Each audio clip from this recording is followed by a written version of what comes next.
not respecting your interlocutor, by being patronizing and rude. And now you're breaking your own rules by interrupting me when you just scolded me for doing the same. It makes me wonder whether you're here in good faith. You just did it again. It makes me wonder whether you're here in good faith at all. All right, so...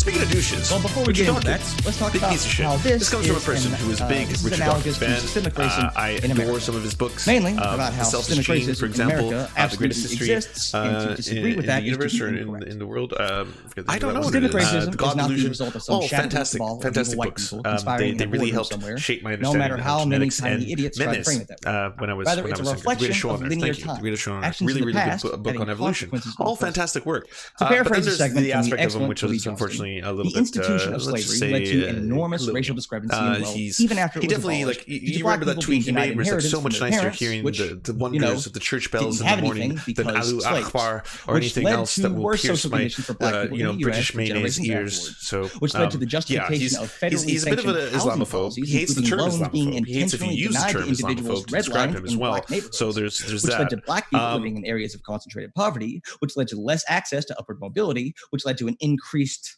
motivation towards crime, which led to over-policing, which led to mass incarceration, which led to the loss of political power, which led to an inability to halt further losses of property values, which led to a decrease in the property taxes that inexplicably fund local school systems, which led to less funding for education in black districts, which led to fewer opportunities to achieve better careers, which led to... Jangles is based. If you don't know this, Jangles is fucking awesome. Even if there was he's one of modern racial bias against people of color in education, he's very gay in the best ways, or the ways. job market, which there is, or the medical system, which there is, or home ownership, which there is, or the criminal justice system, which there is at all levels. And even if we weren't under the current leadership of a president who exploited white fears about losing their status atop the racial hierarchy to gain political power, which we are, systemic racism would still be explanatory for the racial gap in wealth and status in this country. Systemic racism doesn't need an overseer with a pointy white hat, a pointy white hood to pull the strings. It just needs people to not think too much about their morning cup of coffee. Research has shown that there are two primary factors contributing to the denial of systemic racism. The first is simple ignorance of historical reality. If you are unaware of the vast but straightforward through line of slavery then to racial gaps now, you're likely to use the default cultural norms of meritocracy we have in the United States to generate a post hoc rationalization for racial disparities. We're a just society. People are in control of their own lives, and so people deserve what they have. It only takes a pittance of information to alleviate this problem in the studies that I've read. The second factor is the harder one. Positive white racial identity, the extent to which you like being white. People who are proud of being white are way more likely to reject historical and empirical truths, proving systemic racism, not because of any rational objections, but because admitting that a group they identify with has done something morally wrong would be a threat to their positive group identity.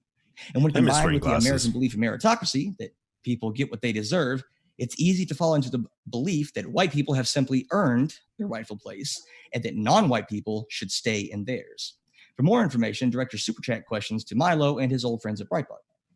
This stuff is bog standard psychology, not even remotely controversial in the field. People tend to justify power structures they find themselves in, and they tend to reject information that threatens a positive self-image. More so, negative traits tend to be morally diagnostic, more so than positive traits, which is to say that people will judge you more based on the bad stuff you do more than the good stuff you do. Yeah, cancel culture is real, and it wasn't invented by 19-year-old leftists on Twitter. People all across the political spectrum see accusations of racism as an attack on their moral character rather than a criticism of their actions. Because people all across the political spectrum use accusations of racism to attack moral character rather than actions. We want to believe that we have a fair chance. We want to feel good about ourselves, and we don't want other people to think bad about us. All of this explains, to reluctantly borrow a subtitle from a certain terrible book, why it's so hard for white people to talk about racism. But there is another way. Instead of pretending that none of us are products of our environment, that black families probably deserve to have only 10% of the wealth that white families have, that you chose to support slavery with your cup of coffee, we could put our individual actions in the proper perspective. We all make choices, but our choices are heavily influenced and limited by the system presenting them to us. When you adopt this position, you find that you don't have to ignore the historical reality of systemic racism. You don't have to ignore the mountains of empirical data showing racial disparities in nearly all aspects of modern life, and you don't have to believe in scientifically false genetic differences between socially constructed racial categories.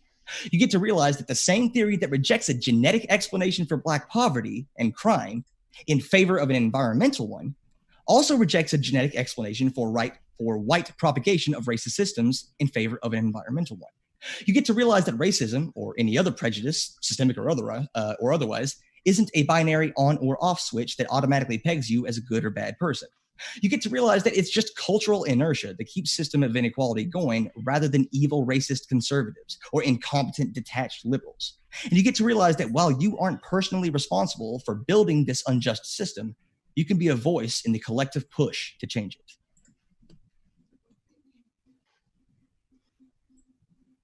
Thank you very much from Justin. We will kick it over to Milo for his opening. The floor is all yours. Milo, thanks for being here. Thank you. Well, I took some notes while you were speaking because I want to address a couple of things you said. But unfortunately, I find us in a difficult position since the title of this debate has to do with the subject that you seem unwilling or unable to talk about. You can dismiss, if you like, the text of the white fragility theory offhand with what you say is perfectly correctly, by the way, is a terrible book by a terrible person with terrible motives. But that's what we're here to talk about. And if you don't want to talk about her, you can at least talk about the theory in general terms. Now, before I go on and start being mean, I do first of all want to pay tribute to the fact that you're here at all, because it can be very difficult these days for me especially to speak to anybody. They tend to get browbeaten by their own fans, which is a very depressing and ghastly thing to submit yourself to. But I would just like to thank you, Justin, for showing up at all. And you gave us in your opening a very well structured, well organized, passionate, and in some ways quite persuasive opening, but it was to an entirely different question. And it also, I suspect, and this will perhaps become clear in the discussion, ascribed to me or assumed on my behalf. I found the notepad, actually. We have a picture of his notepad, so I can show it on screen right now. Let's get back to the subject that we're here to talk about. Hopefully it's legible. Which is white fragility. But this is what he wrote down. This is outside the realms his notepad, of if you were curious. Statistics. It's outside the realms of crime data. We'll have some other pages from it as this goes on. About how white people feel and to what extent they're responsible for their own responses to allegations of racism. Now, you mentioned earlier, people get upset when they're accused of being racist because they think it's an assault on their moral character. Yes, and that's what Robin DiAngelo says. But you seem to be mistaking. I mean, you could call it, I guess, the difference between structural racism and systemic racism. You talk about systemic racism in quite a persuasive way, and in many ways, I do agree with you on those subjects. But the structural racism that Robin DiAngelo is talking about is a little bit different, and she's. Well, let me start at the beginning. Let me start at the beginning of what I want to talk about with that, and then we'll get to the topic. Is white fragility real? That's the topic. It seems to me, this white fragility thing, it seems to me quite obvious that it is a sort of white on white Demon Mama. White fragility. Got Dario and Demon Mama, the two debate lords who face off each other. Profoundly dehumanizing blacks, by the way. Seems to be I did a whole segment on it yesterday. Fuck Shahid. Class war and a generalization from the particular. A sort of projection. Not from everyone, but from a specific group of people. Now, when you read Robin DiAngelo's book, White Fragility, the thing that popped out at me, and I'm glad you don't like it because I don't like it either. Well, the debate talk is white fragility real, and I would argue that yes, it is. I mean, as a white, we do get quite fragile when we have to talk about race. We're like, oh God, no, we were the baddies. But as always, you've got Milo Yiannopoulos in one corner, and this is the same thing that Carl and all the other people who are on the right, when they can't debate, they'll often say, well, you're not even debating the topic at hand. Why don't we focus on the issues, which you refuse to do? And I don't want to talk about this ghastly systemic racism thing that apparently has all this data, science, evidence, historical precedents to talk about. I'd rather just talk about feelings and the ethos and why you're not doing what I want. And feelings and you might say sort of ooh, neat. I popped him in right when he was talking about feelings. Issues onto the rest of the population. Now you can sort of see this with Me Too. Liberals do it with Me Too as well. They'll sort of, because their husbands are Clintons and Epsteins and Weinsteins, they think that the rest of men are like that too. Unfortunately, we're not. It's just your guys that are like that. And in the same sort of way, this profound discomfort with Black people seems to me to be a uniquely left-wing problem. Now, you and I are going to agree in extraordinary Jangles detail. Is going to crush him on that about point. Many of the things that many of the legacies of slavery that Black people are still enduring and suffering and all the rest of it. We're going to agree on a lot of that. We're going to agree on a lot of things to do with criminal justice. We're going to agree on a lot of stuff. But what I can't agree with, which is what we have to talk about, which unfortunately you simply declined to even attempt to defend, is the thing that you are here to speak in the affirmative for, which is the idea that white people have a difficulty, almost a sort of social pathology, when it comes to speaking about race and their own complicity in injustice. Now, if you follow any of these debates, you might be thinking, well, white people are in a bit of a bind these days because it's sort of racist if you notice and racist if you don't notice. We've all seen those flowcharts that are floating around message boards, and I think that's right, because this theory of white fragility doesn't seem to me to be addressed at fixing anything. Now, you, Justin, creditably and commendably want to fix things. You have reached out to listeners in a way to say, be part of the solution. Robin DiAngelo and the Colton theory of white fragility says that white people shouldn't even attempt to think about solutions because that is in itself another manifestation of racism. So it seems to me that we have quite a lot in common, and I'm afraid I have you at a disadvantage since you haven't really defended the thing you're here to defend. But what's very obvious from listening to you is that you have a passionate sense of the injustice that Black people in this country have felt, and it's one that I share with you. But white fragility is not the way that we're going to help Black America, because it seems to me, indeed, it says itself in its founding text that white people wading in with solutions is just another expression of white supremacy. And therefore, and I do see some hints of this, by the way, in you, I'm sorry to say, so much of this discourse seems to be about flagellation. It seems to be penitential. It seems to be more about white people beating themselves up for a blend of genuine and perceived past injustices visited upon others, that there's simply no basis on which to punish people living today for. It's crackers. So it may surprise you to learn I have, in fact, some sympathy with the call for reparations. I would like to see the money very specifically and carefully spent and hope that it does some good, because I understand, I believe, I recognize that there are some legacies there. But that's not really what we're here to talk about. Once again, I'm afraid. What we're here to talk about is the inability of white people, supposedly the inheritors of all this extraordinary privilege, although they themselves are not really experiencing it if you look at poverty and literacy rates. The inability of white people to address the subject in a way that is helpful to, it seems to me, Black people's feelings. So I'm just going to stop because it's better that we have a discussion. But we are in a difficult position now because you have given a partially correct and very persuasive defense of something that nobody asked today. So I wonder whether maybe in the first time you have back that I could drag you back to the debate question for which we are appearing here, because there are lots of discussions about the legacy of slavery, and it's the subject doesn't sort of excite me as much as the thing that everybody's shown up to hear you on. So maybe you could give us a few of your thoughts about what we're here to discuss, and then we could maybe have a chat, because I don't see there's much point me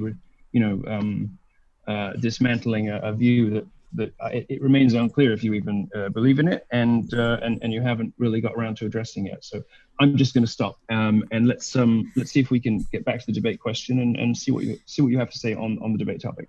Thanks so much. Want to mention really quick. Let's do it. We'll jump right into it. Just want to let people know, if you have a question for the Q&A, feel free to fire it into the old live chat. If you tag me with that modern day debate, makes it easier for me to get every question in that Q&A list. And then super chat is also an option where you can make a comment toward one of the speakers. We ask that you keep it respectful, of course, and also want to let you know that your super chat will push your question or comment to the top of the list for the Q&A. So with that, on toward the open discussion. Hacking, you are boring as fuck. Learn to type a different sentence.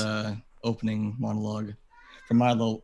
I defined white fragility and defended its existence in my opening statement.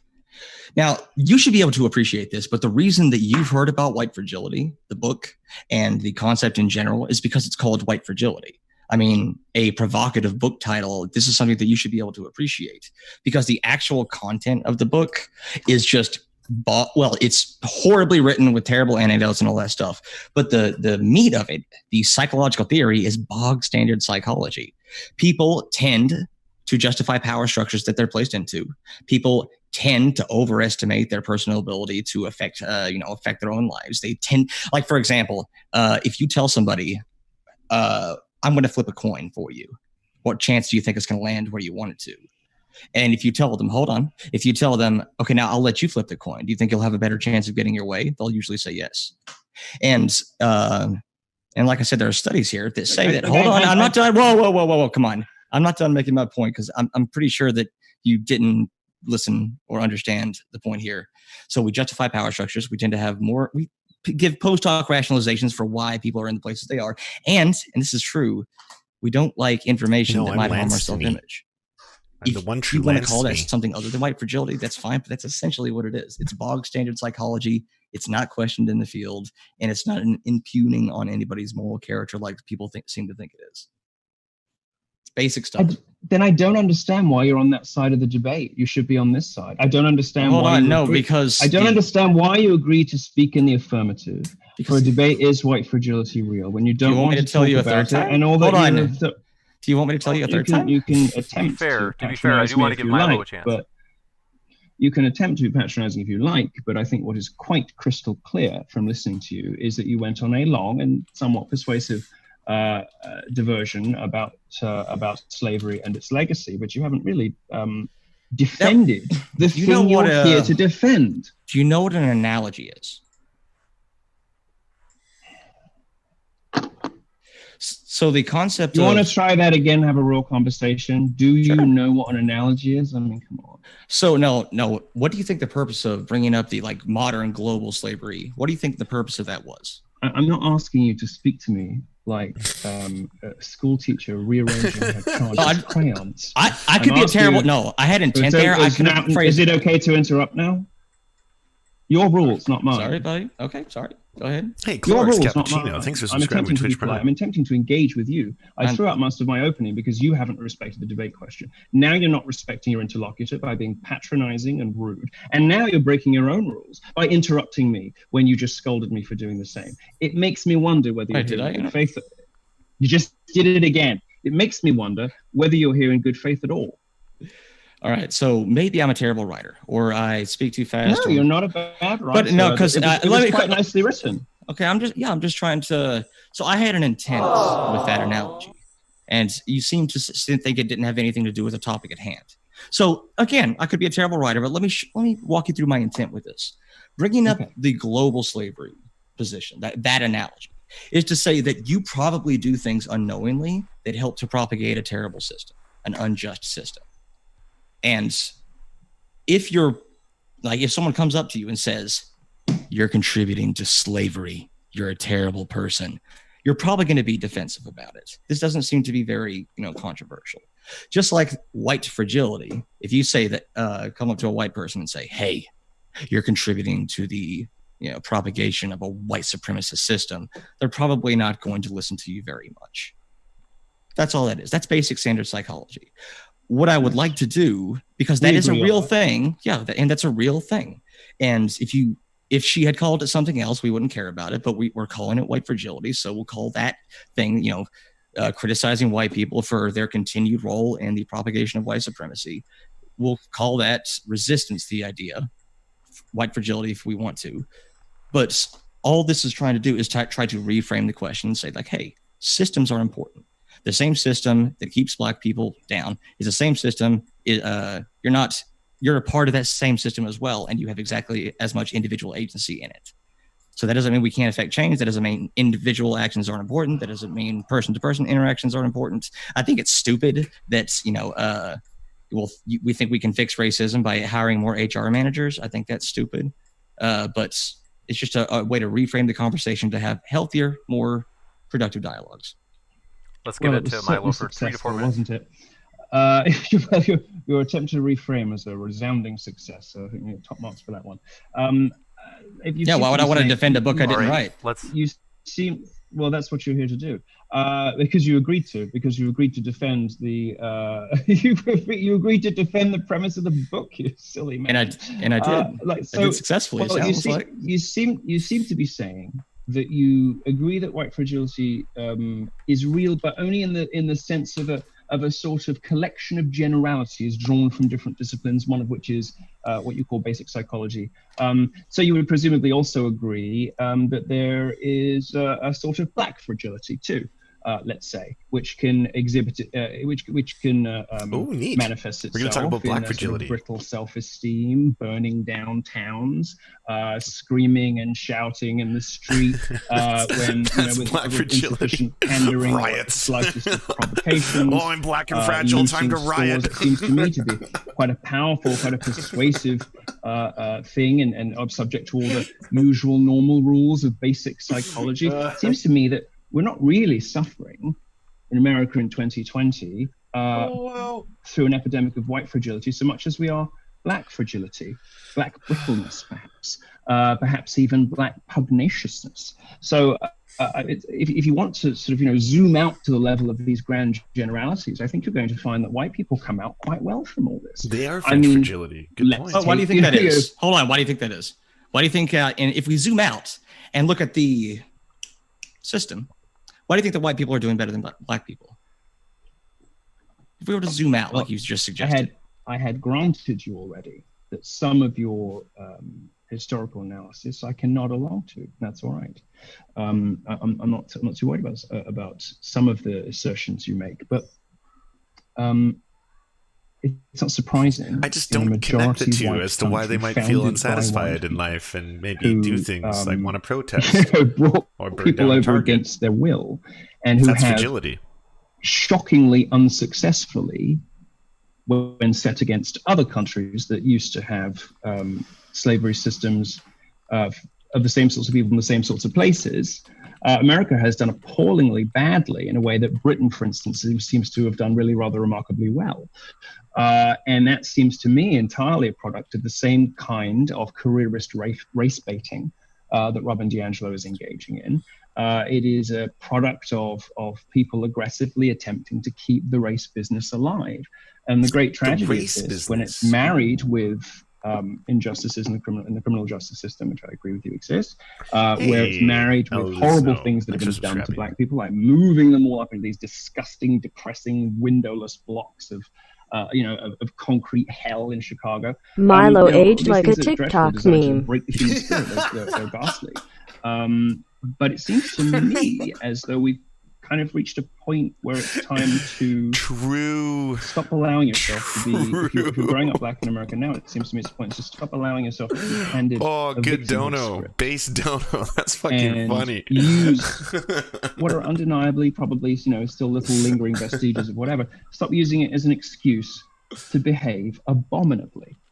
Because not only is there an extraordinary just rank civil disobedience to the point of abject and disgusting criminality happening on the street everywhere, which I have to say is, like all left-wing movements that pretend to be for people of color, it's mainly driven by rich white people. Dude, you're taking a long time to say that you think the answer to the problem is that black people should just act better. That's a way that you could have taken that entire thing and like fuck yeah, Jingles.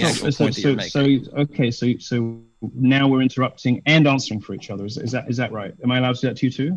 You said we have reached the point where black people should just behave better. No, I asked you a question. I said, am I allowed to interrupt you and attempt to summarize your points? Hold on. Yeah, absolutely. Interrupt me anytime I go on for a while. So you think that was a rule that I set? So the rules.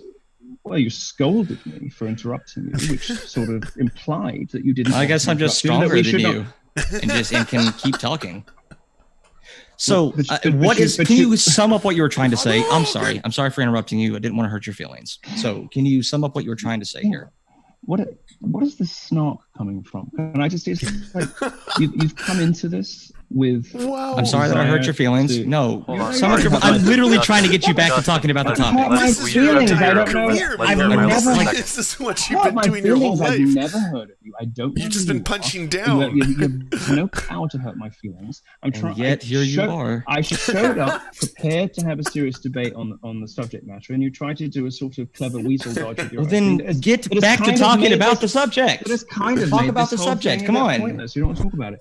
Then get back to talking about the subject. I've asked you like 3 times now. Let's give Milo if you agree with the underpinning principles, as you seem to, behind the theory of white fragility, then do you also agree that we have a problem with black brittleness or black pugnaciousness? Because you can grow up in the poorest neighborhood in the world, but shouldn't you still know that murder is wrong? And shouldn't you still know that stealing is wrong? And is there any justification in 2020 America for the way that black people behave? Do you think that they just don't know that murder is wrong?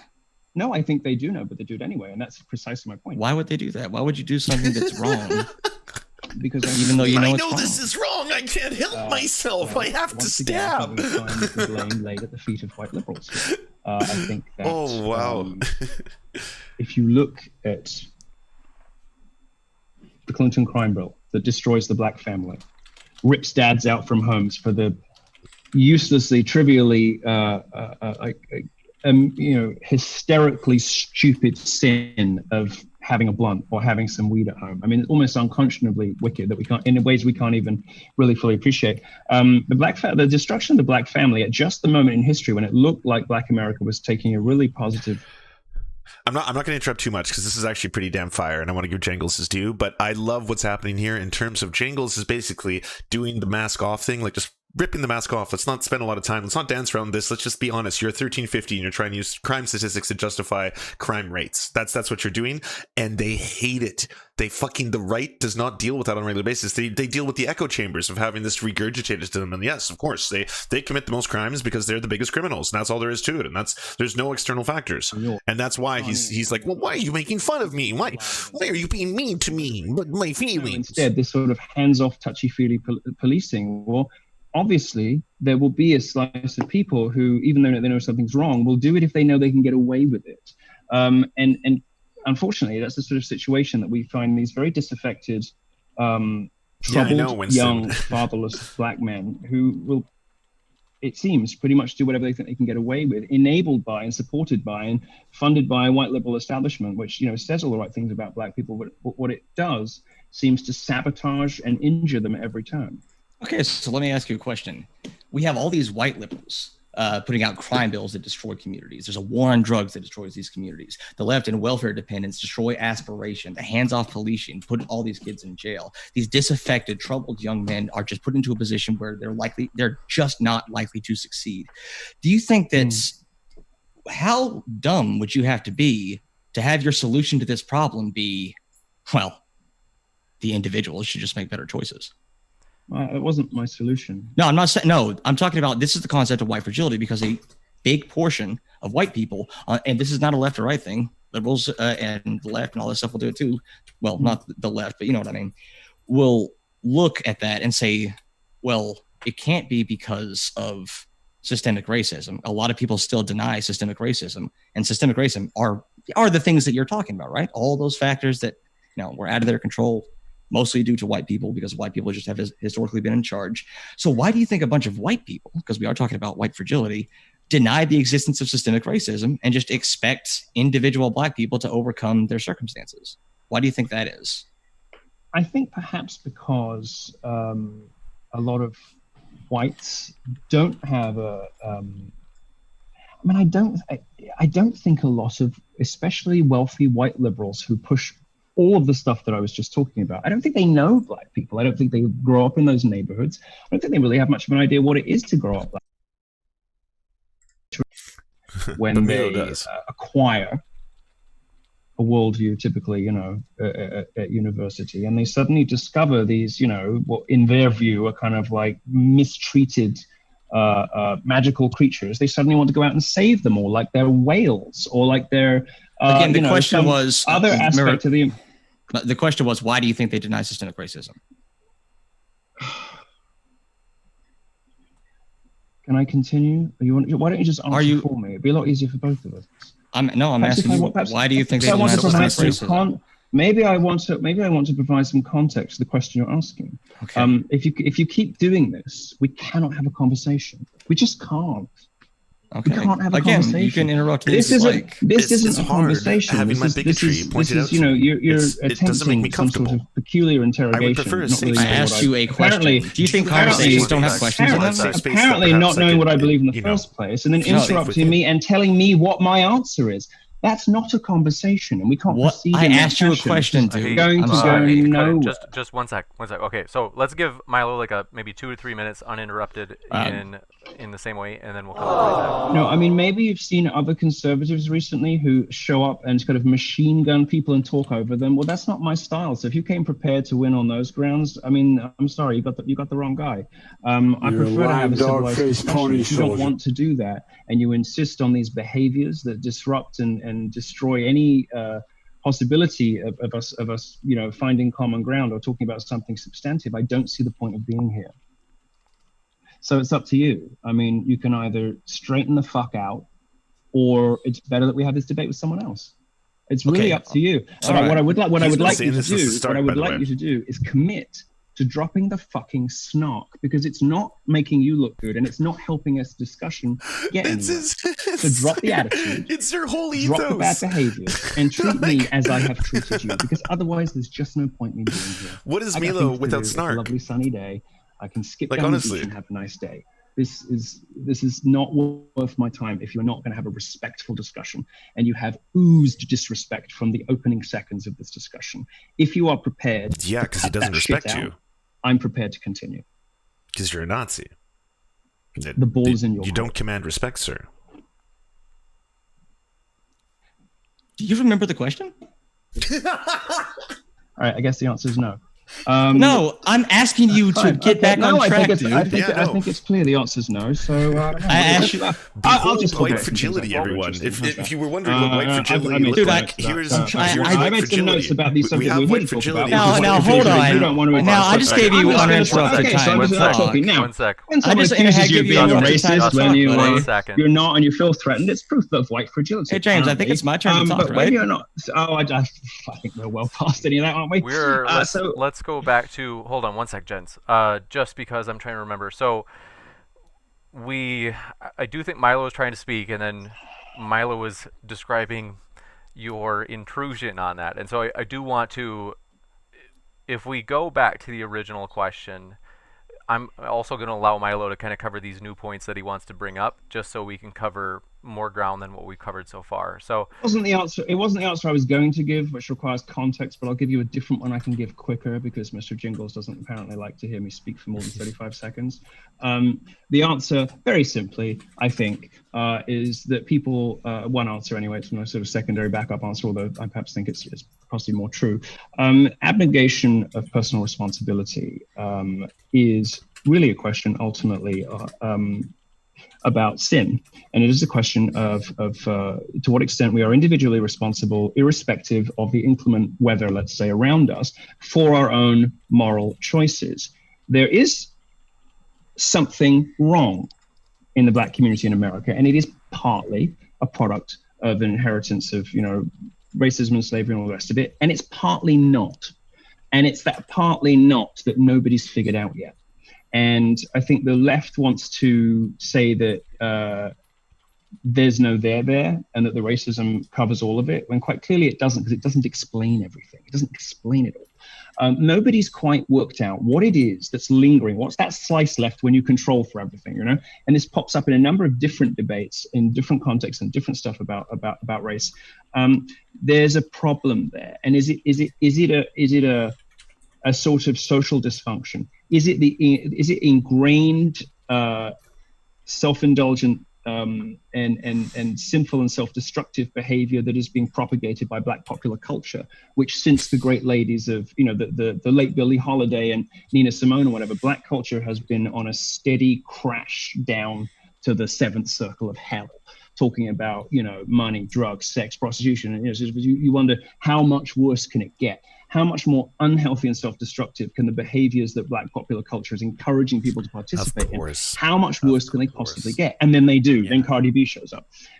It's probably all of those things. As to the question of why white people are, you know, think the solution is just for Black people to just start behaving better, well, to a great extent, it is the solution. And a lot of the problem of the Black community, a lot of the problems Black people have are of their own making. For instance, by continuing to vote Democrat. If they voted Republican in some of their cities, they would find fewer of their cousins dead. But the problem is, because the civil rights movement, and much of this, you know, is engineered by white liberals, have encouraged Blacks to see their votes as being part of a community block vote, and have made it sort of socially toxic.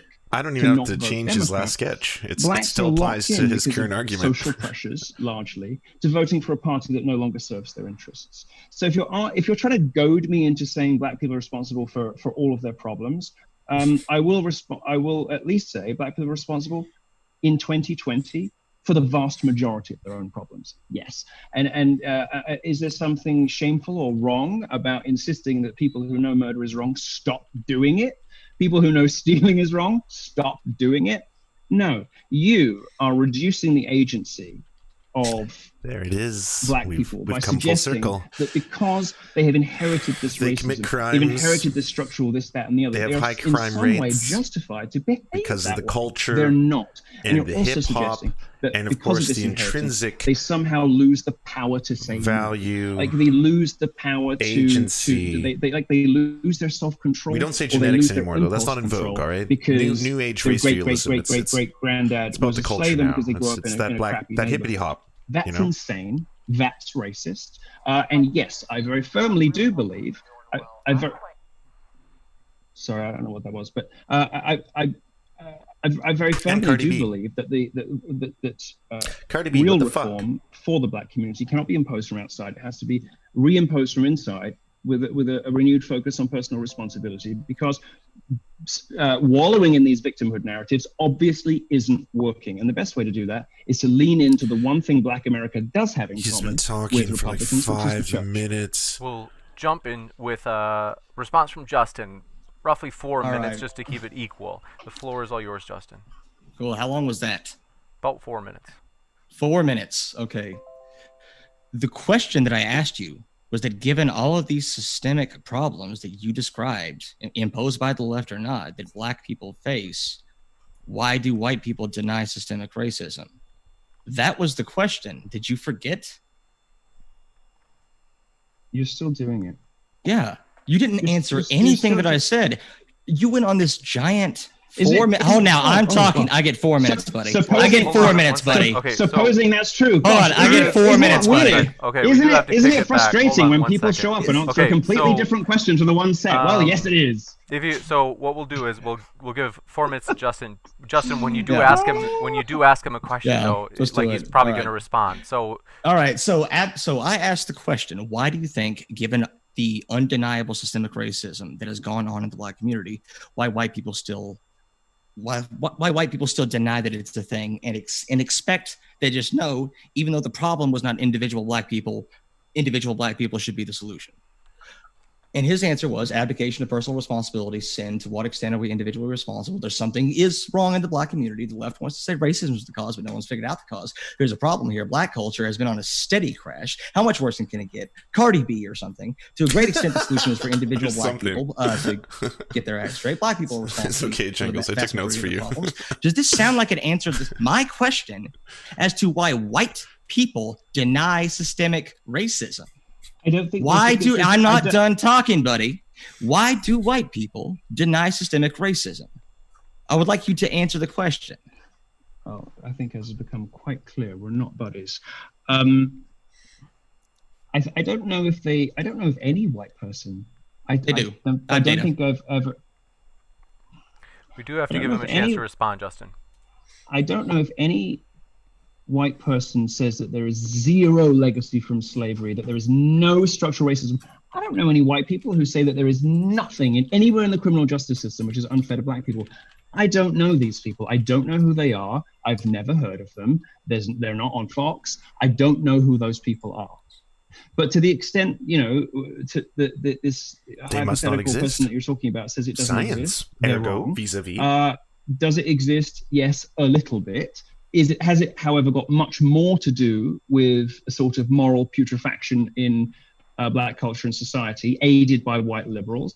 Yes. So if conservatives, if Republicans, or whatever your Beelzebub is, don't talk about it, don't acknowledge it, or react poorly to it, I would prefer to think that really they just think it's not as important, really, as compared with the other. And I honestly, I'm thinking about the most racist people I've ever met in my reporting career, and I have encountered, unfortunately, some really, truly gruesome people. Looking in the mirror. Over the last 10 years, and I can't think of a single person who's ever said to me, Black people have absolutely zero inheritance from any of this, and everything they have is better than whites. I just don't think the person that you're suggesting actually exists. Oh my God. They don't exist. That's your answer right there. Dog, who were like Ben Shapiro, Dave Rubin. Yeah, dog. DAWG. I'm sorry. Sorry that. Okay. I'm sorry if that makes you upset or laughs. I'm happy if it makes you laugh. If it makes you happy, I'm happy. What is this obsession you have with hurting my feelings? I mean, Ben Shapiro. Now, will you not let me talk? Are you used to? I'm actually wondering if you ever had a conversation before. Might imagine. I'm actually wondering that your primary motivation here was to score points instead of have a discussion, which is very okay. So we're gonna kick it over to Justin, and then maybe for like 2 or 3 minutes, and then we'll kick it back over to Milo. Go ahead, Justin. Are you serious when you... Okay, now this is a rhetorical question. It's not an actual question. Are you serious when you say people don't do this? Jordan Peterson, Ben Shapiro, Dave Rubin, even Sam Harris. What do you mean by Now, I'm talking, buddy. Come on. Let's give maybe like 2 or 3 minutes. These IDW people who are serious thought leaders. I mean, they cannot deny their popularity, and you cannot tell me that their popularity is because no one thinks like them. I will not accept that explanation.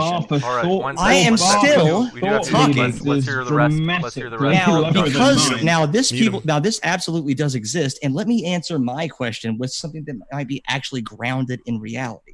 The reason people want to deny systemic racism is bog standard psychology, which is what I said in my opening statement, which is white fragility. I have addressed it countless times, despite countless accusations from you saying that I haven't addressed it. You just can't accept the fact that there's a lot of data supporting it, and it's not a very controversial topic. You just wanted to make this about how the left are actually the people who are... One sec. You just wanted to make this about how the left are the responsible. So the reason people... especially white people, and this is primarily a white thing, not because of any inherent genes on white people, because white people are evil, just because we happened to be the majority group in society, and we happen to have a history that has, pushed us to the top of the hierarchy and kept us there. So the reason for this is because we believe in a just world. And as Americans, it's one of our big ethos, freedom, liberty. We believe in a just world, and we believe that people have control over their own actions, and that your actions cause the fate that you are in. The problem with this is that it often works backwards. You give post hoc rationalizations. Instead of having a linear period of time where you can see a bunch of things happening, and that's what led to where this person is now, you almost never see that. You see rioting and looting. You see terrible neighborhoods. You see high crime statistics. And instead of thinking, I wonder if there was something that caused this, no, you work backwards and give a post hoc rationalizations. Well, they're in this terrible position, but it must be because they deserve to be there. And I think we saw that. And because it's such box standard psychology, it's really not a surprise that you gave the same speech that all of these conservative people are giving, that actually it's their faults. And even though white Americans at the top of the hierarchy are the ones who are reason for the historical circumstances that led to this current situation, somehow we shouldn't be the ones to fix the problem that we caused. We shouldn't invest in education there. We shouldn't invest in better social programs to help a bunch of underprivileged people. We shouldn't invest in more social safety nets to make sure that people have better environments, to buy better things, to make sure that they're not going to be in this terrible situation anymore. No, it should just be Black people should just act better on an individual level. You can say that when I said that I was open to reparations. I don't know how you can possibly claim that. I don't know how you can. And to say that I have, and to say, I don't know how you can make that stupid assertion when I said that I was open to reparations, depending on how it was spent. I don't think that you can credibly characterize my responses as having very much to do at all with how other conservatives. Did you not hear me name Cardi B? I don't think it's remotely plausible or true to say I gave the same speech as the rest. She's quite off. I think that's nonsense. Cardi B in the limousine. Have you heard that line? Yes. If you think that these sort of general psychological principles hold true, then presumably, thankfully, that we'll have all kinds of other sorts of fragility. Talk to us about Mexican fragility. What would that be like? Because you seem to say this is all universal principles everyone's subject to. What would Mexican fragility look like? What does it look like? Oh, well, that's actually a really interesting concept, because when I told you earlier that people tend to justify the power systems that they've been placed into, that applies to everybody, not just the people on top, but the people on the bottom as well. Right. Because those values, I'm not done. Those values trickle down into all aspects of society. If you believe that we're in a just system and you just happen to be placed at the bottom, you're more likely to try to justify the system regardless of how actually just and equitable it is. So that's what that would look like. The same principle in the same society. Thank you so much, political everyone, not just white people, but also all people. I don't think that was the question about Mexican. I actually answered the question quite directly. So presumably that would hold for Black athletes who dominate in almost every sport. That would hold for Black pop stars, I guess. All that. So they all have their own version of fragility based on their privilege in those respective professions. Is that right? Yep. We wouldn't call it Black fragility because they didn't get there because they were Black. Didn't they? No. Didn't they? Are you seriously suggesting that some of the Black pop stars? I feel like Milo might actually be learning something. He's just like, actually, no. Are they on merit? Are you seriously suggesting that there is something about Cardi B of musical talent or creative merit that suggests that she should be where she is? Are you really saying there's anything to her other than her skin color? Let's hear from Jangles. If so, you risk being laughed out of the room. Go ahead, Justin. Why hasn't every Black person been to the top of the music charts then, if it's just because of her skin color? You're saying that there's nothing else there other than her skin color, and I'm the one going to be laughed out of the room? That's insane. And actually, when you are rich, hold on. You gotta let me talk. These rich Black celebrities, guess what, bitch? The same psychological principle. They are extremely rich. They got really lucky, because that's how you get rich. A lot of it has to do with luck. A lot of it has to do with being in the right place at the right time. A lot of it has to do with being discovered by people. Yeah, a lot of that is luck. It's not a pure meritocracy. I mean, how do you think so? Right person has to promote you. That promotion has to be good. And you know what? They will think that they earned their place more so than they probably by his logic, did. Why isn't every Black person a famous athlete or a famous singer? I meant it. Because they can do that whenever they want. All right, we'll kick it back over to Milo for those points. What is the point of any of this? There's nothing to do with what we showed up to debate. What is the point of this conversation? I'm starting to think that as well. I've shown up to try to be courteous and gentlemanly, and I'm being called buddy as though I were a fucking dog. And we're having discussions about sort of, we're sort of bouncing from race issue to race issue, with this sort of. And someone was mean to me by calling out my racism. I just don't know what I'm here for. I didn't want to hear it called racism. Quick wrap-up statements. We'll go to Q&A. I have a black as husband. It has admittedly wandered a bit. Can we? Maybe we could just switch away from what is obviously not working, and maybe just have questions from people who are watching and perhaps just If he doesn't want to give a closing statement, I'll give mine. No, I can't be bothered. You're not worth it. I'd rather just deal with questions from people in the public. Feel free to have my time too. I don't care. I wasn't even talking to you. I think that we. No, I'm just fucking exhausted by you. So just do whatever you want. I'm much more interested in the questions people are asking in the comments. Oh, I have a question. What we'll do is, given that we didn't have any formal closings, we can go into the Q&A. Let's see.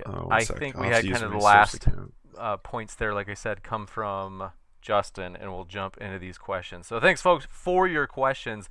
We're going to jump into these and get through as many as we possibly can. Thanks for your first one from Sigifredo Sarabia. Thanks. Said, Jangles, there are implications. By the way, as we mentioned, Super Chat, some of these are just comments. Said, Jangles or Justin, there are implications if a white male calls it, quote, fragility, and their wife or white girlfriend calls it white supremacy. Would that say something about the white community when comparing to others? Say that one more time. I didn't understand that either. Me neither. We're going to move to the next one. Flamenco, thanks for your question, said, thoughts on the Chinese term biaizo, which means white left, in regard to white leftists' race relations that spawned outside of historical and narrative context. I don't know of any sort of broad systemic relations that have no cultural or historical context. Gotcha. Cree Rose, thanks for your question, said, it's called people fragility, not white fragility. And they said, nobody likes to reflect on their own flaws. Like you, for example, you're using a slave-made CPU, sir. Yeah. Yes. Yeah, absolutely. Almost definitely. Yeah, there's slave labor in there. I don't know if this person realizes that they agree with my entire point. Yeah, no, I'm saying this is my entire point. What I'm saying is I am a part of a system where it was extremely unlikely that I was going to be able to avoid things that probably contribute to a system I would find objectionable. And so it's really dumb to feel personally responsible, but you can work to make a better system in which this doesn't happen anymore. This person is agreeing with my entire thesis. This is the ultimate expression of white liberal privilege, is to say black people deserve all this free shit. White people did it and white people are awful, but I don't have to give anything up because I've got no choice to participate in this broken system. So the slave-created goods. You actually didn't understand anything. This is incredible. I thought you were a great interlocutor, and you were just incredibly terrible at this. Forgive me, guys. I do have you on mute. So what we'll do is we'll jump into, we did have a response there from, let's see, we had one from Milo, so we'll give Jangles a fair shot to respond, because I think the Super Chat was originally targeting him, and then we will go into the next one. A short and pithy response, Justin. Okay, so this person, you're almost agreeing with me. It's just that when you realize that maybe you do things that do end up harming other people, you tend to get real squirrely, some people get really squirrely and just say that as self-flagellation. I just want to feel like I'm terrible. But no, there's a system here. It's not up to individual actions. It's a collective action. It needs a systemic fix. And you can advocate for that by paying attention and being informed on issues, advocating for policies and positions that help to fix them, and just being a more informed consumer yourself. Must be moving to the next one. But in the meantime, you'll take the slave chips. Got it. What a scumbag. Next. I'm actually terrible. Yeah. In the meantime, I agree with you. We must move on to the next one, guys. I hate to do that, but Sunflower says, Jangles, why did you volunteer to defend a concept if you're tossing out the unique ideas in the book and instead defending white privilege or systemic racism? To be fair, technically the debate was about you could say white fragility more broadly. So not just Robin DiAngelo's book, but I'll let you respond to that, Jangles or Justin. Yeah, because it's called white fragility, but the actual concepts behind it, like I said, are just bog standard normal psychology. All right. These are not controversial in the field. Now, but that provocative title, I really don't understand why people don't realize that she called it that specifically to get all the attention it's getting currently right now. Conservatives got upset, and then liberals noticed conservatives getting upset about it, and it's this amazing cycle of media attention is the reason it's been brought to this forefront. And it's just normal theory with some crappy anecdotes sprinkled in. She's not a very good writer. Well, like this book would not have gotten the attention because it's without the anecdotes, it's pretty boring. Why did you agree to show up? What are we doing here? Why did you say yes to this? If you had come willing to engage on substance, I might have said, for instance, okay, well, let's talk about white fragility. I'd quite like to talk about white resilience. I think it's absolutely remarkable the almost non-existent extent to which white people don't retaliate the things that are done to them, whether it's crime rates, the way they're spoken about in the media, and all the rest of it.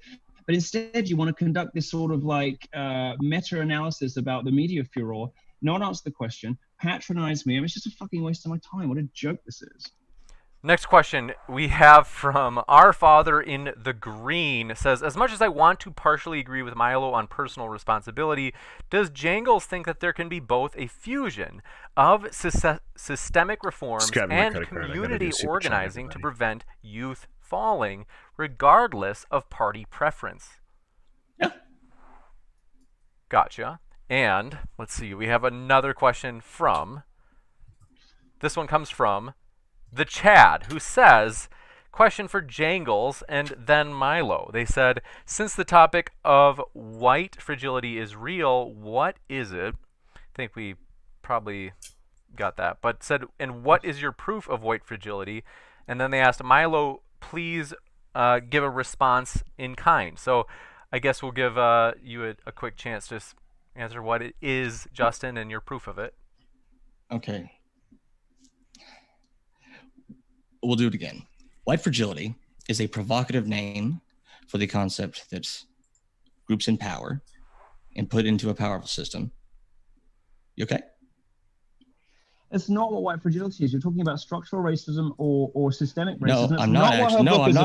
Hold on, I'm not. It's not what people mean by this term. Let's see. Okay. It's not what it means. What was your proof of it? We'll give you a chance, Justin. Proof. So I have a few. So you can't even define it. How's he going to prove it? Define it? Okay. You want me to make it? You wanted me to make it real short term? White fragility is Shorter the better, please. Okay. Oh my God, that's incredible coming from you. So white fragility is a provocative title for a concept in psychology that people will tend to justify power systems and not take personal responsibility for their propagation of them. And just by historical chance, that happens to be white people are on top. Other groups tend to be towards the bottom, and we still propagate that system unwillingly sometimes, and we don't like being told that we're part of it. Gotcha. They did ask for a chance from Milo to respond, so we'll give you a shot, Milo, if you'd like. This is what we've been doing the same circle for an hour. I mean, gotcha. I don't know what you want from me. Think that's all you get, the Chad. Thanks for your question from Brenton Langle. Thank you for your question. It says, literally everyone but the 1% is locked into a voting bloc for a party that does not represent them. There is no choice, only the illusion of it. He's going to get to my question soon, Chad. Why do you think either of those I donated a whopping $5 Canadian of to this. $5 I presume Canadian. That's what you mean by the 1%. Because they don't necessarily or consistently, and indeed they have to constantly jockey what did I ask? for the favors of the super rich, which is why you've seen very wealthy people switch from Republican to Democrat in the last. Nine Tails did too. Nine Tails participates in modern day debate. Everyone, you should go follow her. She's pretty based. perhaps especially the people at the very top and the very bottom.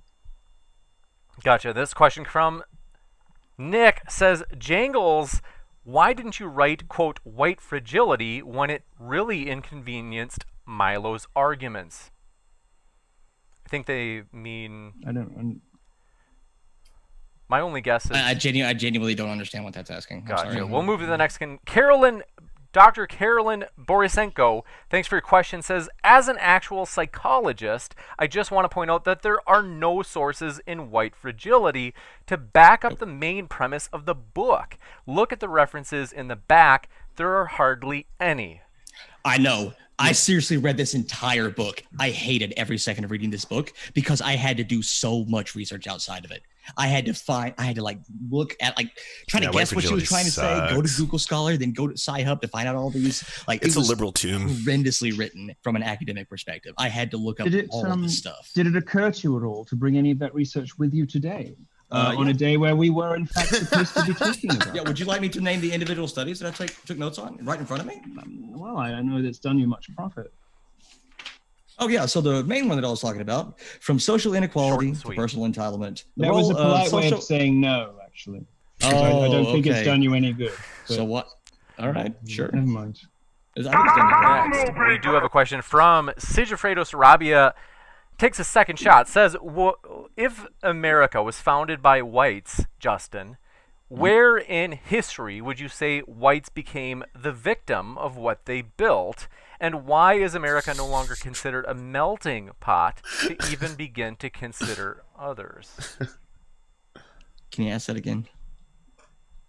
I honestly don't think it's going to get better. I'm sorry, folks, but some of these questions... Are these questions like... well, can you... they're randomly generated, aren't they? These questions are coming from some sort of algorithm. These are real questions.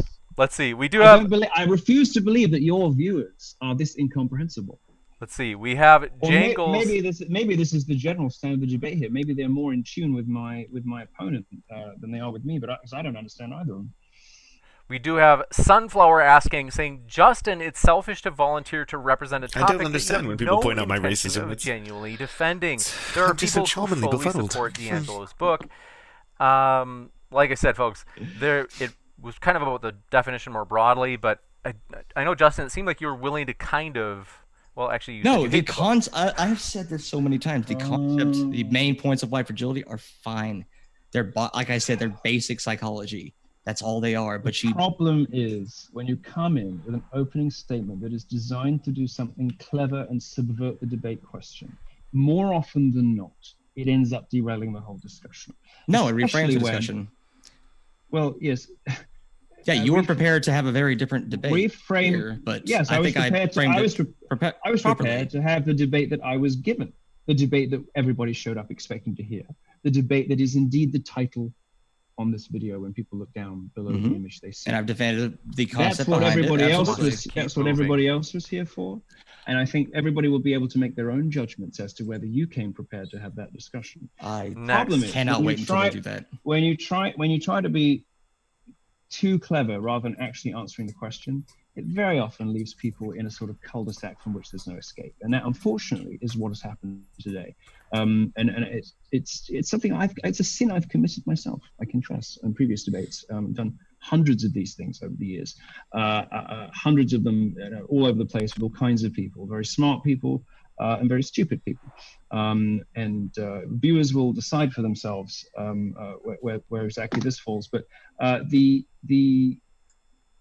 piece of advice I can give you, sir, is when you do what you try to do, very often it just leaves everybody unsatisfied by the end of it. And if you are not prepared to vigorously and full-throatedly stick to the question and defend it, you shouldn't agree to the debate. And it makes one wonder whether the real purpose of this was an attempt to score points off a well-known opponent rather than actually come and have discussion about the real thing. I'm so famous, I can't be racist. That's ridiculous. I have a black husband, and I'm very well known. Very well known. Thanks for your question. Said, remember, let's see.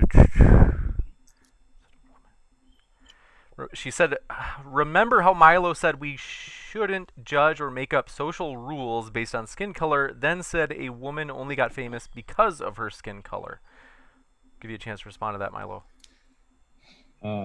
Again, question is impenetrable, like a dense fog.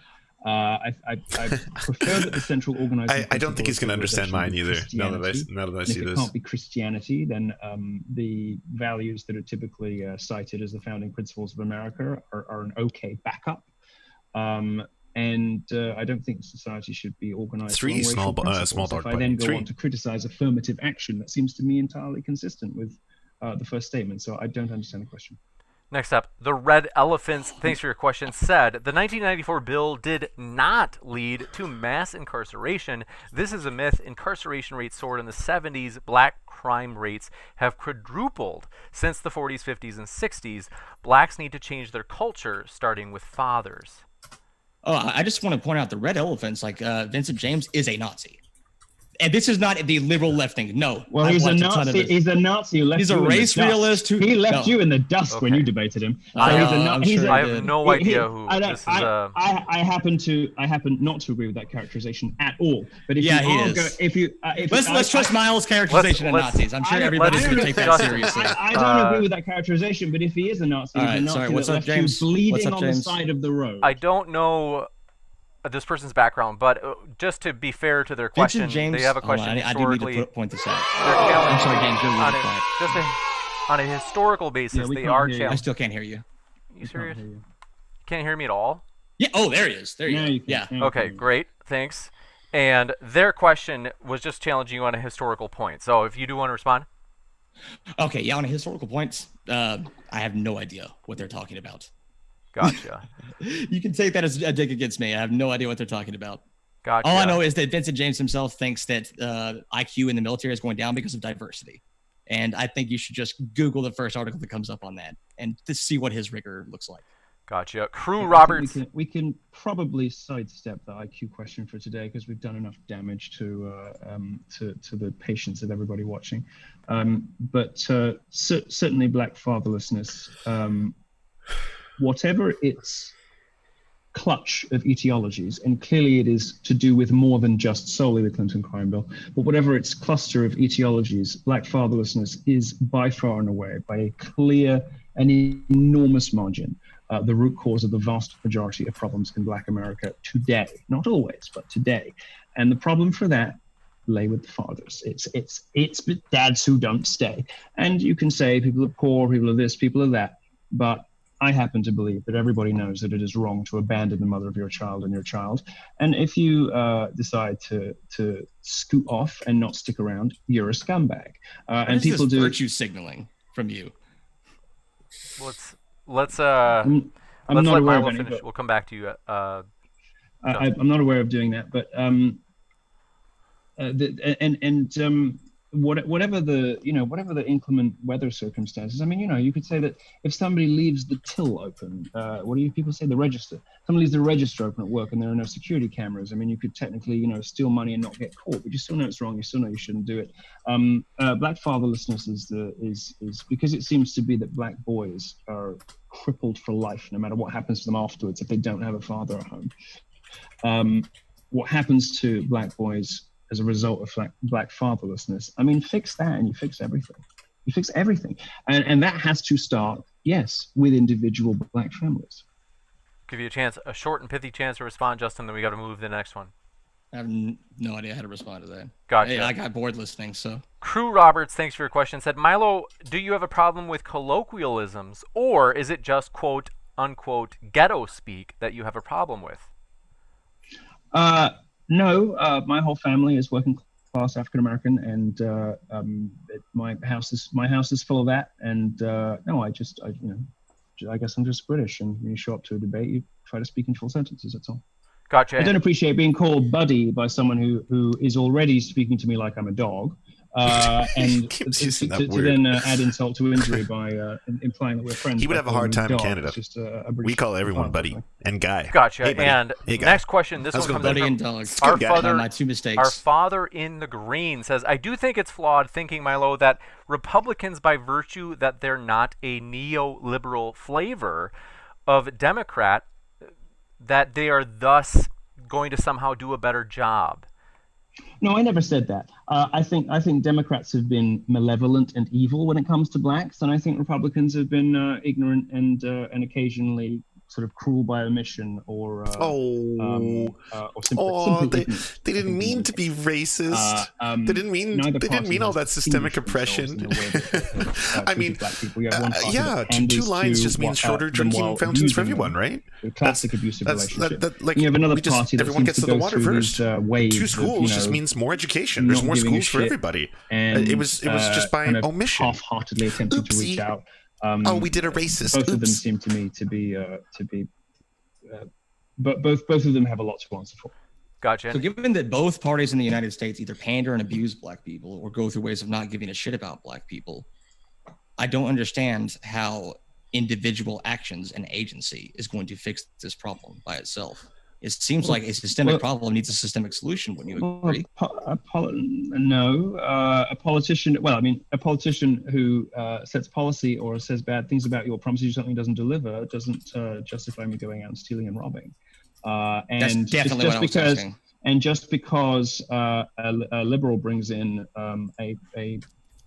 just because there are structural problems in the criminal justice system doesn't mean, well, I'll smoke a blunt anyway, even though I know it's illegal, even though I'll probably go to jail because, what the hell, I may as well just be bad if the whole world is unfair. No, you would.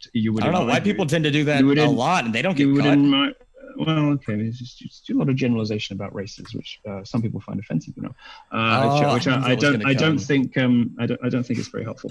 But I said white people smoke weed. We must go to the next question. And that's racist. Alexander Nick, thanks for your question, says, how could you falsify the white fragility hypothesis? You know how important that is in science. It is not a hypothesis or theory, just a bad thesis. Oh, sure. So to falsify the white fragility hypothesis as I presented it, you'd probably need to demonstrate that a significant portion of, I guess since it's the white fragility, specifically white people actually are informed about things. They actually don't get defensive when you start to criticize their actions, and they don't take personal responsibility for systemic issues. Like they don't see an attack on systemic racism as an attack on their character. I think if you could show that with statistical significance, that would probably falsify the theory. Gotcha. And thank you for your question from Pants L. Never gets old. Pansel Jones asks, Jangles, how is your wife's boyfriend? And Brenton Langle, thanks for your question, says morality only applies when the person... Why didn't you let me answer that question? I was going to tell them. Gotcha. And Brenton Langle, good to see you again, says morality only applies when the person could have reasonably done something else. 99% have no say in the system. I love how much Milo got off in the casual homophobia. We cannot be held morally responsible. Nice. Got him. It's mixing up a few different things there. You're not morally responsible for the law, perhaps, in a direct way, because you didn't write it, and if you're young, you may not have voted for it. But that doesn't mean that you don't know that certain things are simply wrong to do to one another. And in any case, the sort of earthly system of political rules and laws is quite a distinct thing from right and wrong, as I think we all know. Again, such an impossible question it's such an impossible question to really understand. Prepared. you did a research, right? A crumb of research, it seems like. Probably a morsel of research, actually. Oh, a morsel. Oh, tasty. Yeah, because it wasn't just a book. I researched like 15 or 20 studies too. Yeah. So yeah, no, it sounded like it. I was like, yeah, okay. So this is one of the reasons that I respect you so much, and one of the reasons that I really want you to blow up is that, like, for a leftist, like, you represent the left very well, because you do exactly what I want people to do in this debatosphere, with the white cis boys and all this kind of stuff. But like, you do a shit ton of research and you come there with the facts, the figures, the data, the analytics. Like that's what I like to see on the left, because like it completely floors the other side that is constantly just like, oh, it's facts it's feelings over facts. It's the feels over the reals over there on the leftist side of the sphere. It's like, okay, well, here's the data, the studies, the analytics. Here's the history, by the way. Like, you probably knew a lot of that already going into this, and yet you just went the extra mile, right? I did have to do it. A lot of it was like basic psychology that, it didn't take too much digging into. And one of the reasons I agreed to it is that I'd already done a video on like white identity politics and othering. So I already had like 20 or 30 studies under the belt that I'd already taken notes on that are already applicable to the topic. Mm-hmm. So that's another reason I'd agree for it, because I already felt like I had done a lot of research already. Yeah. And then I saw it was Milo. I was like, no, I'm not passing this. I'm not going to tear this guy down. I will say, however, I could not have anticipated this. No, the outcome. What I was expecting. I don't think so what I was expecting. Yeah, what I was expecting. And I don't think this was unfair of me, given Milo's entire history, the fact that he was billed as a conservative firebrand when he was like presented to me before I even knew his name. I was expecting bants.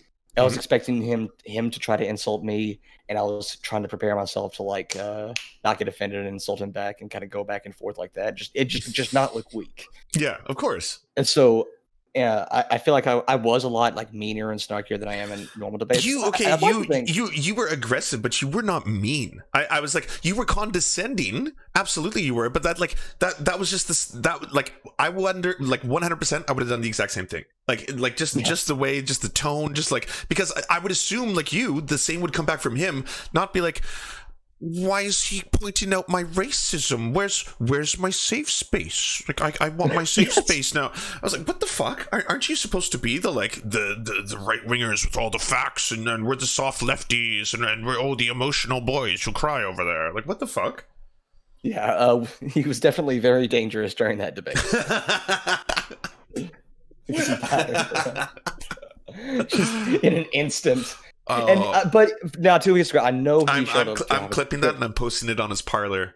Yeah. Well, yes. Yeah, not me. There's someone, a friend of mine has an account called Big Beta Brain Boss on Parler, and so I'm hoping Big Beta Brain Boss can post that on his page a few times. Very okay, so when that started happening, what did you think? What was going through your head? Because like I had no idea. I saw that in your face. You were kind of like, is he being serious right now? He's like, he doesn't want to talk about what we're debating. He's just like, he's being mean to me though.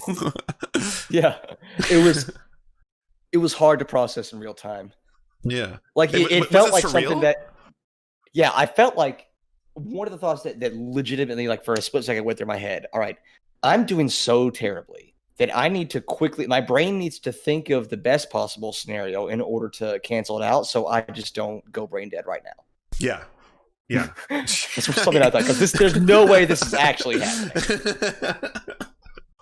And then you actually got to like, did you see him through it? Or like, were you staring at Milo just being like, holy shit, that's Milo Yiannopoulos, like the Milo in front of me, like just breaking down and being like,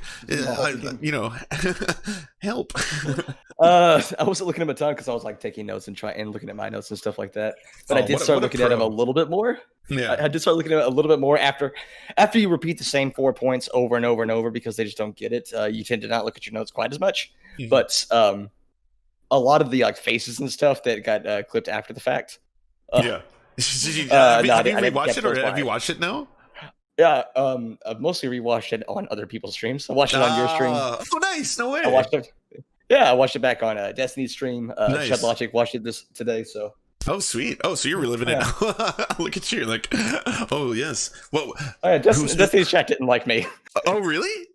Yeah. Why? I don't know. Because do they think you're being condescending or what? I don't know. Maybe. Oh man. So I almost got like.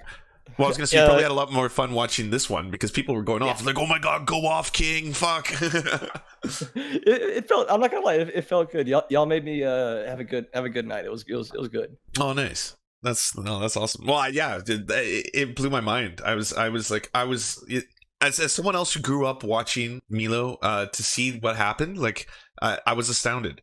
And I won't lie, this seems to be the same thing happening. Like when I debated Count Dankula, for example, he was so floored when I was mean to him at the very end. Like you could just see it in his face, and then all of a sudden he got really upset and he started calling me a pedo because that was like his last move, right? He's like, "Oh yeah, well, what if I say that you fuck kids, blah blah blah," and I was like, "Oh, well, yeah, all right, well, I think this is done." And I was like, "Yeah, go off." It's 2016. Yeah, exactly. They're still holding on to those vestiges of the good old days. I know. The relics.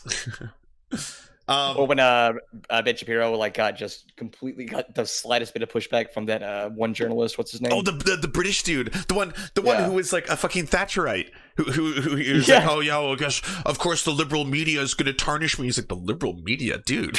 Like, do you know who I am? Andrew Neil, thank you. Yeah, it was Andrew Neil. Thank you, Chad. I think I did get a strong feeling of this during the debate, just by a virtue of Milo was at his best when he got the stage to himself, when he got to go on these big long soliloquies to go through his talking points and then make a joke about black dick. Yep. That was, I think I just fairly summed up Milo's career.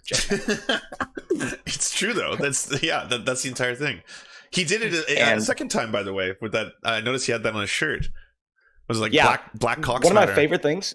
For some reason, I can't get the video to download. Like for off Modern Day Debate's channel. If I can't get it in the next day or two, I'm gonna like ask them for the file or something. But is the unlisted video still there? The video's still there, but I can't download it in order to like make edits and stuff.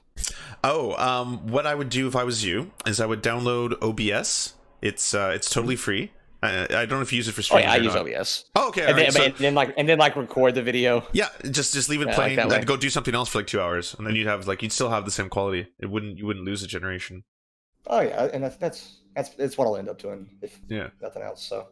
By the way, Ninetales Cosmic Fox, thank you so much for gifting Jangle Science Lab a free sub. That's very, very nice of you. Thank you. Appreciate it. Yeah, and tell Jangles he can expect it, but James is slow.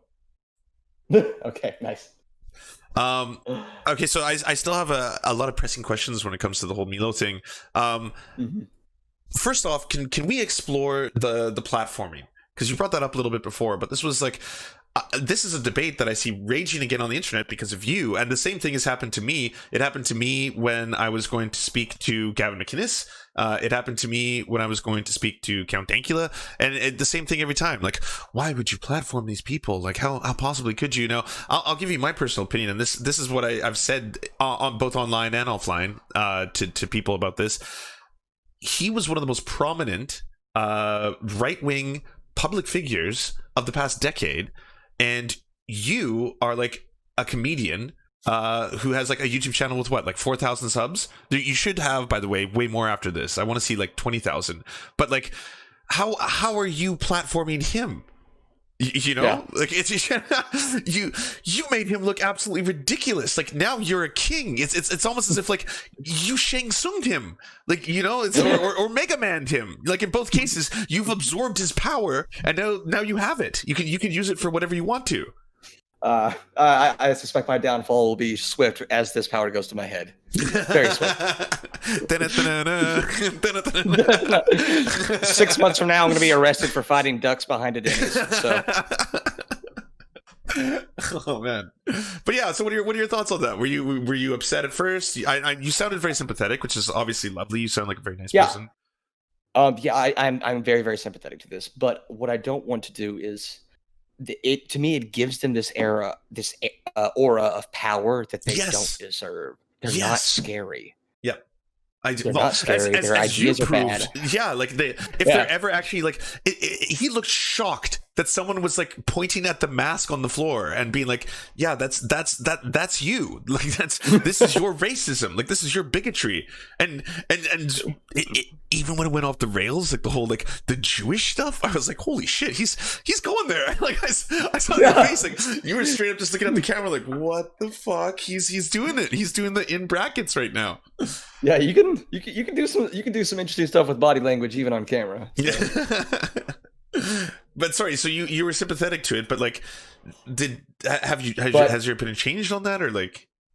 To me, it's gone a little bit further in the direction that it was already in. I think we should debate them more. Yeah. And now what I'm saying is I'd had to do, and a lot of people, if you have a full-time job, which I do not, because I just graduated and my teaching job doesn't start for another month or so, you might not have the time to do all that prep in a week or something. Like it takes a ton of preparation, a lot of practice, really thick skin, as you might have realized that some people don't have. Yep. Oh yeah, absolutely. Well, not only that, like I don't think they're used to being questioned in that way. Like, there's been so many times in these experiences where, like, I've actually been of the mind, like, oh, wait, you don't know. Like, you don't know this. Or maybe no one's ever told you, or you're in such a safe space or such a bubble that you're totally fine. Yeah, you could hear it in his voice. He was not used to having any sort of pushback whatsoever. Mm-hmm. Not only that, he wasn't used to not being in control of the conversation. Yeah. Standing up on a stage and debating a college kid who your assistant is holding the mic for them. Yeah. That's not a debate. And that is not by no means. You are literally above them. Yeah. And they're surrounded by your fans, lording over them in that opportunity. That's what they need to feel comfortable. They need to be in an auditorium full of people who are their fans, who paid to be there. Yeah, or at the very least, are battling college students with no media experience. That's it, right? Yeah, and while their fans are surrounding this poor kid with a microphone that, if they start talking on too long or try to interrupt you, is taken away from them. Yep, that's where they're comfortable. I completely and agree. That's why, at the slightest, you've had debates before. Interruptions are just part of it. If for no other reason than the slight lag because of the internet, right? Yep. Yeah, absolutely. You think someone's done talking and it was just a pause, and then you start to talk, and then they keep talking, and it's just a normal thing that happens. Yes, a normal conversation, but especially in like the internet when there's that lag that makes it hard not to talk over each other. But the second it happened, it's just like. And you know what's funny is I mean, maybe I'm gonna get kind of meta here. I know someone's probably gonna watch this or watch it when it's on the internet or on YouTube or something, and all of a sudden be like, oh yeah, look at those lefties, they're just like, bragging about how badass they are, like this is so cringe. But like at the same time, I don't know anyone who could have watched that quote unquote debate and walk away thinking like, well, yeah, like Milo really came out looking good in there. He definitely looked dangerous. Well informed, not at all a Holocaust denying in any way, and just coming out strong. Definitely, that's all I can think. He made that. He made the SJW cry.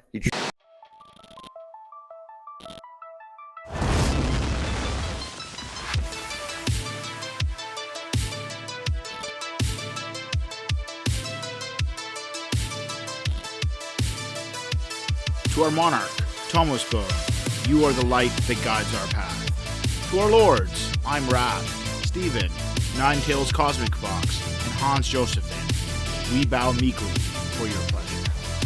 To our knights of the Round Table, Josh Mickelson, Dylan Bythe, Alexander Thaler, Zach Christensen, Todd Buckingham, Todd Lajeunesse, Clement Schutzkopf, Skybear Games, Moss Beast, Political Puppy, Alan R., Andreas Chitoro, Good Poon Hates Cops, That's Solid Poon then, we salute you. And to all our merchants and farmers, you have our undying loyalty and love.